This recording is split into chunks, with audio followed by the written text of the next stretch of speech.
নমস্কার, পজিটিভ বার্তার বিকাশ টক্সের অনুষ্ঠানে আপনাদের জানাই স্বাগত। আমি সুচন্দ্রা, আপনাদের সঙ্গে প্রতিদিনের একটি স্বাস্থ্য বিষয়ক পর্ব নিয়ে আমরা আলোচনা করব আজকে। আজ আমার সাথে রয়েছেন উদিত ঘোষ মহাশয়, যিনি শান্তিনিকেতন ফার্মাসি কলেজ থেকে এসেছেন।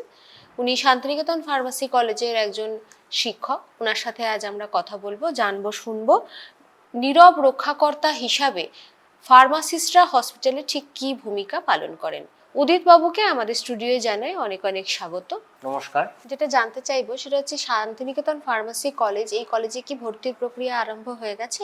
শান্তিনিকেতন ফার্মাসি কলেজ, যেটা শান্তিনিকেতন মেডিকেল কলেজ এবং হসপিটালের ক্যাম্পাসের মধ্যে অবস্থিত, এখানে আমাদের ডিপ্লোমা ইন ফার্মাসি কোর্স, যেটা 2 বছরের কোর্স, এই কোর্সটি পড়ানো হয়। এখানে 25-27 সেশনের ভর্তি প্রক্রিয়া শুরু হয়েছে। শান্তিনিকেতন ফার্মাসি কলেজ এটা হচ্ছে শান্তিনিকেতন মেডিকেল কলেজ এবং হসপিটালের লাগোয়া একটা কলেজ। এখানে 2 বছরের ডিপ্লোমা ইন ফার্মাসি কোর্সটি পড়ানো হয়। এখানে 25-27 সেশনের জন্য ডিপ্লোমা ইন ফার্মাসিতে অ্যাডমিশন প্রক্রিয়া শুরু হয়েছে। আমি অ্যাডমিশন ক্রাইটেরিয়াটা একটু সকলের উদ্দেশ্যে জানিয়ে রাখছি। আমাদের এখানে ফার্মাসি কোর্সটিতে ভর্তি হওয়ার জন্যে এইচএসএ সায়েন্স সাবজেক্ট নিয়ে পাশ করে থাকতে হবে এবং সাবজেক্ট হিসেবে থাকতে হবে ফিজিক্স, কেমিস্ট্রি, ম্যাথ অথবা ফিজিক্স, কেমিস্ট্রি, বায়োলজি। আমাদের এখানে যে কোনো ওপেন বোর্ড, যেমন এনআইএস, বস বা উত্তরপ্রদেশ বোর্ড, এই বোর্ড থেকে এইচএসএ সায়েন্স নিয়ে পাশ করেও আমাদের এখানে অ্যাডমিশন নেওয়া যায়। কেউ যদি অ্যাডমিশন নিতে ইচ্ছুক থাকো বা থাকেন, আমার সঙ্গে যোগাযোগ করবেন। আমার ফোন নম্বরটা এবার বলে দিচ্ছি, 7872731282। আরও একবার বলে রাখি, 7872731282। আপনারা শুনলেন, শান্তিনিকেতন ফার্মাসি কলেজে ডিপ্লোমা ফার্মাসি কোর্সে ভর্তি চলছেন।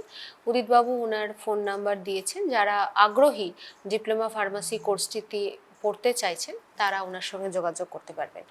আমরা চলে যাব আমাদের প্রশ্নোত্তর পর্বে। আজকের বিষয় নীরব রক্ষাকর্তা হিসেবে ফার্মাসিস্টরা কী ভূমিকা পালন করে হসপিটালের ক্ষেত্রে। প্রথম প্রশ্ন আপনার কাছে, যে হাসপাতালে একজন ফার্মাসিস্টের মূল কাজগুলো কি কি থাকে? হাসপাতালে ফার্মাসিস্টের মূল কাজ হচ্ছে ডক্টরবাবুরা যে মেডিসিন প্রেসক্রাইব করছেন তা পেশেন্টকে দেওয়া, এবং সেই মেডিসিনটা শুধু দেওয়া সেটাই নয়, সেই মেডিসিনটা কখন খেতে হবে, দিনে কতবার খেতে হবে, কত দিন পর্যন্ত খেতে হবে, খাওয়ার আগে খাবে না পরে খাবে, এই সমস্ত কিছু তথ্য তিনি রোগীকে খুব সুন্দরভাবে বুঝিয়ে বলেন। তাছাড়া হসপিটালে মেডিসিনের স্টক মেনটেন করা একটা ফার্মাসিস্টের কাজ। আপনারা কাজগুলি সম্পর্কে শুনলেন সকলে, উদিতবাবু জানালেন। পরবর্তী একটি প্রশ্ন আছে, যে ফার্মাসিস্টরা, ডাক্তার এবং নার্স এরা একসঙ্গে কাজ করে, কিন্তু এই প্রত্যেকের নিজস্ব একটা জব রোল থাকে। এদের মধ্যে সহযোগিতা আর পার্থক্যটা আমাদেরকে একটু বলুন না। ডাক্তার, নার্স, ফার্মাসিস্টরা একযোগে কাজ করছেন রোগীর স্বাস্থ্য সুরক্ষার জন্য। ডাক্তারবাবুরা রোগ নির্ণয় করেন এবং কী ট্রিটমেন্ট করবেন সেটা ভাবেন। নার্সরা সরাসরি পেশেন্টের সেবা যত্ন করেন এবং তাকে ওষুধপত্র পরিচালনা করেন। আর ফার্মাসিস্টরা সেই ওষুধপত্র কখন কি খেতে হবে না খেতে হবে সেই সম্পর্কে নার্সদেরকে খুব সুন্দরভাবে বুঝিয়ে দেন। তারা প্রত্যেকেই রোগীর স্বাস্থ্য সম্পর্কে নিজেদের মধ্যে পর্যালোচনা করেন এবং পরবর্তীকালে কী পদক্ষেপ নেওয়া যায় সেই বিষয়ে আলোচনা করেন। পরবর্তী প্রশ্নে আসছি, ফার্মাসিস্টরা রোগীর চিকিৎসার ক্ষেত্রে কিভাবে ওষুধ সংক্রান্ত বিষয়গুলিতে সিদ্ধান্ত নিতে অংশগ্রহণ করেন? ফার্মাসিস্টরা ডোজ সমন্বয় করেন, ঔষধ নির্বাচন করেন, বিকল্প ওষুধের পরামর্শ দেন এবং চিকিৎসার ফলাফল পর্যবেক্ষণ করেন। একজন ফার্মাসিস্ট কিভাবে নিশ্চিত করেন যে রোগী সঠিক মাত্রায় ওষুধ পাচ্ছে? ফার্মাসিস্টরা প্রথমত প্রেসক্রিপশন যাচাই করেন এবং পেশেন্ট পার্টিকে যে মেডিসিন দেওয়া হয়েছে তার সঙ্গে প্রেসক্রিপশন মিলিয়ে দেখেন এবং তার শারীরিক অবস্থার সঙ্গে মিলিয়ে ডোজ ঠিকঠাক মতো দেওয়া হয়েছে কিনা সে সম্বন্ধে তিনি পর্যালোচনা করেন। ওষুধের পার্শ্ব প্রতিক্রিয়া বা ড্রাগ ইন্টারাকশন নিয়ন্ত্রণে ফার্মাসিস্টরা কি ভূমিকা পালন করে? রোগীর মেডিকেশন হিস্ট্রি তিনি পর্যালোচনা করবেন, ড্রাগ ইন্টারাকশন অ্যালার্ট এবং চিকিৎসকের সঙ্গে তিনি পরামর্শ দেবেন। এইভাবে পার্শ্ব প্রতিক্রিয়াকে আমরা রোধ করতে পারি। আপনারা শুনলেন, পার্শ্ব প্রতিক্রিয়া নিয়ন্ত্রণে ফার্মাসিস্টদের একটা ভূমিকা থাকে।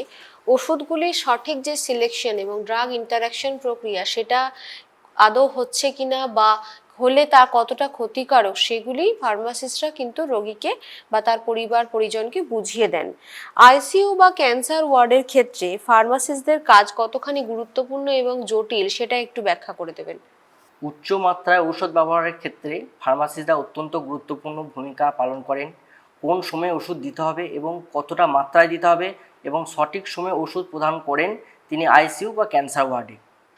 আমার পরবর্তী প্রশ্ন, অনেকেই না হসপিটালে ফার্মাসিস্ট হিসাবে নিযুক্ত হতে চান, সেই ক্ষেত্রে কোন ধরনের প্রশিক্ষণ বা ডিগ্রি একজন হাসপাতালে কর্মরত ফার্মাসিস্টকে পেতে হয়? হসপিটালে ফার্মাসিস্ট হিসাবে জব করতে গেলে আমাদেরকে দুটি কোর্সের মধ্যে যে কোনো একটি ডিগ্রি থাকা বাধ্যতামূলক।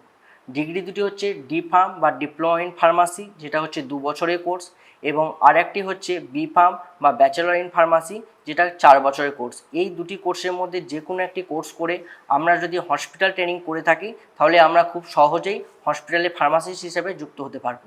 হাসপাতালে ফার্মাসিস্টরা কি সরাসরি রোগীদের সাথে কথা বলে? তো সেটা কখন এবং কেন বলতে হয়? হসপিটালে ফার্মাসিস্টরা পেশেন্টের সঙ্গে সরাসরি সবসময় কথা বলে। পেশেন্ট যখন মেডিসিন নিতে আসে তখন ফার্মাসিস্ট খুব সুন্দরভাবে তাকে বুঝিয়ে দেন ওষুধগুলি কখন খাবে, কত দিন পর্যন্ত খেতে হবে, খাওয়ার আগে খাবে না পরে খাবে। বিশেষ করে ডিসচার্জ মেডিসিনের ক্ষেত্রে ডিসচার্জ কাউন্সিলিংয়ের সময় এবং প্রশ্নের উত্তর দেওয়ার সময় ফার্মাসিস্টরা পেশেন্ট পার্টির সঙ্গে কথা বলে থাকেন। দ্রুত গতির জরুরি অবস্থায় একজন ফার্মাসিস্টের ভূমিকা কেমন হয়ে থাকে? ফার্মাসিস্টরা দ্রুত ওষুধ সরবরাহ করবে, ডোজ নির্ধারণ করবে এবং লাইফ সেভিং ড্রাগ সবসময় প্রস্তুত রাখবেন। শেষ প্রশ্ন আপনার কাছে, ভবিষ্যতে ফার্মাসিস্টদের এই হাসপাতালে কি ধরনের কাজের পরিবর্তন হতে পারে বলে মনে করছেন? এখন এআই সব জায়গায় চলে এসছে, এআই প্রযুক্তির ব্যবহার আসতে পারে, রোবোটিক ডিসপেন্সিং, তাছাড়া ই মেডিকেশন রেকর্ড, এইসব পরিবর্তনগুলো ভবিষ্যতে আসতে পারে বলে আমার মনে হয়। আপনারা শুনলেন, আজ আমাদের বিষয় ছিল নীরব রক্ষাকর্তা হিসাবে হসপিটালে ফার্মাসিস্টরা কী ধরনের ভূমিকা পালন করে। সেই বিষয়ে আজ আমরা কথা বললাম উদিত ঘোষ মহাশয়ের সঙ্গে। উদিত ঘোষ মহাশয়কে ওনার আগামী দিনের জন্য রইল পজিটিভ বার্তার পজিটিভ শুভেচ্ছা। একই সাথে শান্তিনিকেতন ফার্মাসি কলেজের যে ভর্তির প্রক্রিয়া সেটা উনি সবিস্তারে আমাদের সাথে শেয়ার করলেন। যারা ফার্মাসিতে ভর্তি হতে চাইছেন তারা যোগাযোগ করতে পারেন এই শান্তিনিকেতন ফার্মাসি কলেজে, যেটি গোবিন্দপুর, মুলুক, বোলপুর, বীরভূম, পশ্চিমবঙ্গে অবস্থিত। এখানে ডিপ্লোমা ইন ফার্মাসি কোর্সটি পড়ানো হচ্ছে। ফার্মাসি কোর্সটি কেন এত গুরুত্বপূর্ণ সেই বিষয় নিয়ে আমাদের থাকবে পরবর্তী অধ্যায়গুলিতেও অনেক আলোচনা, এবং ইতিমধ্যে আমরা এই বিষয়গুলি নিয়ে আপনাদেরকে অবগত করছি, জানাচ্ছি প্রত্যেকটি প্রফেশন সম্পর্কে এবং তাদের নির্দিষ্ট যে বিষয় সেই বিষয়গুলি সম্পর্কেও আপনাদেরকে অবগত করছি। সকলে সচেতন থাকুন, সজাগ থাকুন, পজিটিভিটির সঙ্গে থাকুন। Think positive, be positive, positive বার্তা। নমস্কার। নমস্কার।